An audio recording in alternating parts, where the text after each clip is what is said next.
Hello friends, இன்றைக்கி வாயில் வச்சதும் கரையிற மாதிரி க்ரன்ச்சியான ராகி பிஸ்கெட் ரெசிபி தான் பார்க்க போகிறோம்.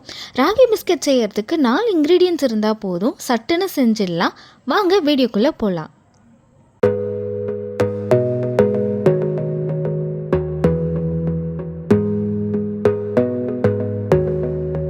இன்க்ரீடியன்ட்ஸ் என்னென்னு பார்க்கலாம். 1/2 கப்பு பொடிச்ச சர்க்கரை, பவுடர் பண்ண அப்புறமா அளந்துக்கோங்க. 1/2 கப்பு எண்ணெய், 1/4 கப்பு கோதுமை மாவு, 1 கப்பு ராகி மாவு. அவ்வளோதாங்க. பிஸ்கெட் செய்ய ஸ்டார்ட் பண்ணலாம் வாங்க. ஒரு பவுலில் 1/2 கப்பு பொடிச்ச சர்க்கரையை சேர்த்துக்கலாம். இது கூடவே எண்ணெயும் சேர்த்துக்கோங்க. நான் இன்றைக்கி சன்ஃப்ளவர் எண்ணெய் யூஸ் பண்ணியிருக்கேன். நீங்கள் வாசனை இல்லாத எந்த எண்ணெய் வேணாலும் யூஸ் பண்ணலாம். வயர் விஸ்கை வச்சு நல்லா கலந்துக்கோங்க. முக்கியமாக கெட்டி இல்லாமல் பேஸ்ட் மாதிரி கலந்துக்கோங்க. இப்போ தண்ணி பொருள் ரெடி ஆகிடுச்சு.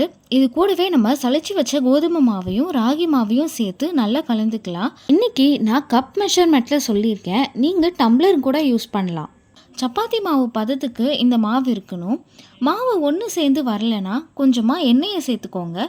சப்போஸ் தண்ணி ஆயிடுச்சுன்னா ராகி மாவை சேர்த்து கலந்துக்கோங்க. கரெக்டாக வந்துடும். இப்போ பாருங்கள், நம்மளுக்கு மாவு ரெடி ஆயிடுச்சு. இதை நம்ம ஷேப் பண்ணிக்கலாம். நான் பட்டர் பேப்பர் எடுத்திருக்கேன். நீங்கள் பிளேட்டில் கூட பண்ணலாம். ஆனால் பட்டர் பேப்பரில் எடுக்க ஈஸியாக இருக்கும். மாவை ஈவனாக தட்டிக்கலாம். 1/2 இன்ச் அளவு தட்டிக்கோங்க. அதுக்கு மேலே தட்டினா பிஸ்கெட் ரொம்ப மெல்லிஸாக ஆகிடும். ஈவனாக தட்டிட்டு குக்கி கட்டர் வச்சு நம்மளுக்கு பிடிச்ச ஷேப்பில் கட் பண்ணிக்கலாம். குக்கி கட்டர் இல்லைன்னா 1/2 இன்ச்சுக்கு ஈவனாக தட்டிட்டு ஸ்கொயராக கூட நம்ம கட் பண்ணி எடுத்துக்கலாம். ஸ்கொயரும் பிடிக்கல அப்படின்னா கொஞ்சம் மாவு எடுத்து உருட்டிட்டு லைட்டாக ஒரு ப்ரெஸ் கொடுத்தீங்க அப்படின்னா நம்மளுக்கு ரவுண்டாக குக்கீஸ் கிடச்சிரும். அழகுக்காக சாக்கோ சிப்ஸ் வச்சுருக்கேன். நீங்கள் நட்ஸ் கூட பொடி பண்ணி வச்சுக்கலாம். பட் இது ஆப்ஷனல் தான், கண்டிப்பாக வைக்கணும்னு அவசியம் இல்லை. 175 டிகிரியில் 15 நிமிஷத்துக்கு ப்ரீஹீட் பண்ண ஓவனில் அதே 175 டிகிரிக்கு 15லேருந்து 17 நிமிஷத்துக்கு பேக் பண்ணிக்கோங்க. இந்த பிஸ்கெட்டை நம்ம அடுப்புலையும் பண்ணலாம்.